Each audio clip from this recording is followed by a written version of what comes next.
নমস্কার বন্ধুরা, সবাই কেমন আছেন? আজকে তনুশ্রীর ঝটপট রান্নায় এই যে নিয়ে এসেছি, এটা কচু শাকের ঘন্ট। নিরামিষ নারকেল দিয়ে কচু শাকের ঘন্ট। তো কিভাবে বানাবো রেসিপিটা সবাই দেখতে থাকুন। দেখুন তো বন্ধুরা, এগুলো কি? এগুলো হচ্ছে কচু শাক। আজকে আমি এই কচু শাকটাকে রান্না করে আপনাদের দেখাচ্ছি।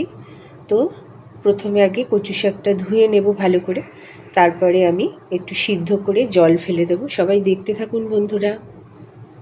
কচু শাকটা ভালো করে ধুয়ে নিয়েছি। এবার আমি কুকারে একটুখানি হলুদ আর একটু সর্ষের তেল দিয়েছি। আর এই অর্ধেক লেবুটা আমি এর মধ্যে লেবুর রস একটু দিয়ে দিচ্ছি। তারপরে এই কচুটা আমি ওর মধ্যে দিয়ে একটু একটা সিটি দিয়ে ফুটিয়ে নেব, সেদ্ধ করে নেব। এই যে কুকারে দিয়েছি, একটু কমে গেলে আমি কুকারের ঢাকাটা বন্ধ করতে পারবো।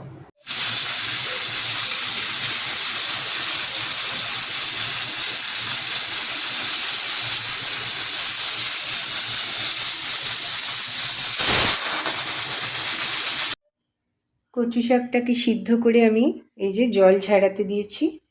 আর এখানে মশলা নিয়েছি, নুন, চিনি, হলুদ, ধনে গুঁড়ো, জিরে গুঁড়ো আর একটু গোলমরিচের গুঁড়ো। আর এখানে নিয়েছি নারকেল কোড়া আর জিরে, জিরে, তেজপাতা, শুকনো লঙ্কা ফোড়ন দেব। আর আদা, কাঁচা লঙ্কা, নারকেল এসব বেটে নেব। এবার আপনারা সঙ্গে থাকুন বন্ধুরা। তো আমি একটা কড়া বসিয়ে দিয়েছিলাম এবং এতে একটু সর্ষের তেল নিয়ে নিয়েছি পরিমাণ মতো। এবার তেল গরম হয়ে গেছে, আমি এই শুকনো লঙ্কা আর জিরে এটা দিয়ে দিচ্ছি।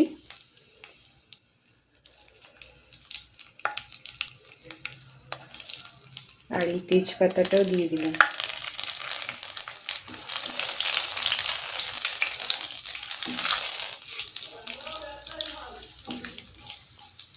সবাই দেখুন, আমাদের বাঙালিদের কচু শাকের রেসিপি তো খুব বিখ্যাত। আর আমি আজকে এটা নিরামিষভাবে বানাবো, নারকেল দিয়ে। তো তেলটা গরম হয়ে গেছে, আমি এবার এই কচু শাক এর মধ্যে দিয়ে দিচ্ছি।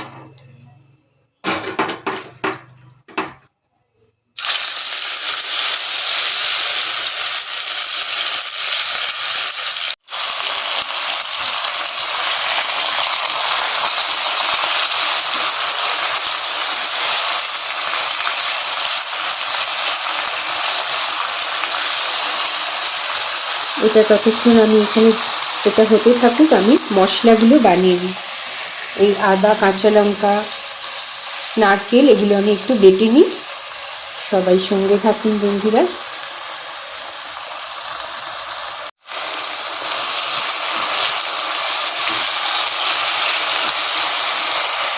এই যে আমি মশলাটা বেটে নিয়েছি। আর এবারে আমি এই শুকনো মশলাগুলো সব দিয়ে দিচ্ছি। হলুদ, নুন, জিরের গুঁড়ো, ধনের গুঁড়ো, চিনি আর গোলমরিচের গুঁড়ো সব দিয়ে দিলাম।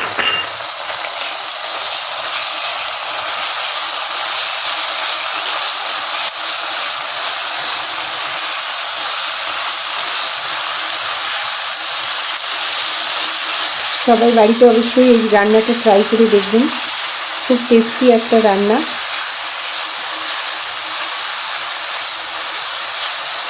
আমাদের অরন্ধন হয়, তো অরন্ধনের যে রান্না, সেই রান্না পুজো হয়, রান্না পুজোর যে রান্না, ওইটা আর কি এই কচু শাকের ঘন্টটা একটা মাস্ট করতেই হয় আর কি।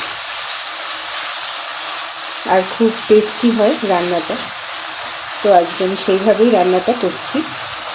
নারকেল বাটাটা এর মধ্যে দিয়ে দেবো, এর মধ্যে আদা, কাঁচা লঙ্কা আর নারকেল বাটা।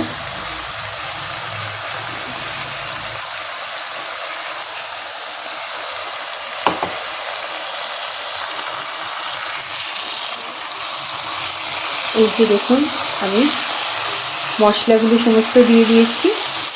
এবার খালি এটাকে খুব কষিয়ে নেড়ে ছেড়ে ভালো করে রান্না করা, আর একদম শুকনো করে ফেলতে হবে।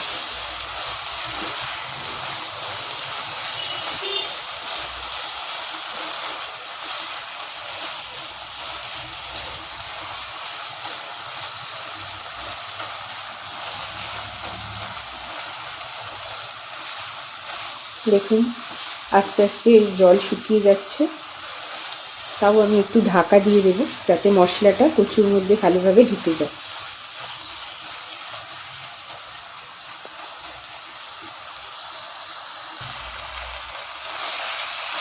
এবারে আমি একটু ঢাকা দিয়ে দিচ্ছি।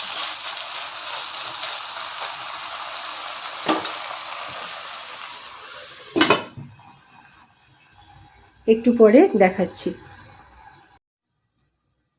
এবার আমি ঢাকাটা খুলছি। দেখুন বন্ধুরা,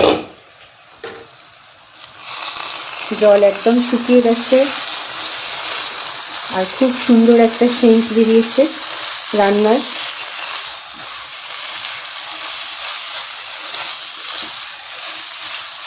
আরও কিছুক্ষণ এইভাবে নেড়ে চেড়ে নেব যাতে একদমই আর জল না থাকে, তারপরেই রান্নাটা হয়ে যাবে। এই রান্নায় একটু চিনিটা বেশি পড়ে, কারণ নিরামিষ আর নারকেল দেওয়া তো, ওই জন্য। তবু আপনারা যে যার নিজের হিসাবে চিনি এবং লবণটা দেবেন।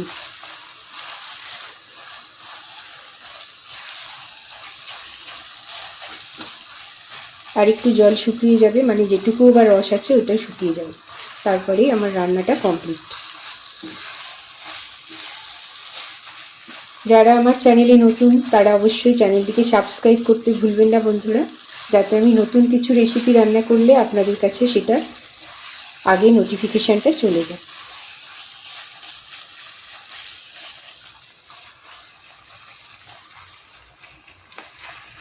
গ্যাসটা এখানে কিন্তু পুরো আমি অনেক জোরে করে রেখেছি, যাতে তাড়াতাড়ি জলটা শুকনো হয়ে রান্নাটা কমপ্লিট হয়ে যায়। আর 2-1 মিনিট এখানে এরমভাবে নাড়বো যাতে আমার এই একটু রস না থাকে আর কি।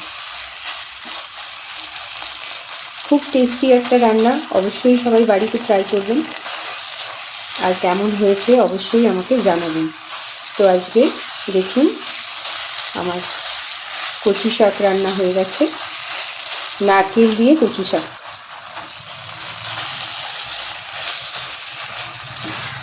এবার আমি গ্যাসটা অফ করে দেবো বন্ধুরা, তারপরে আপনাদের দেখাচ্ছি।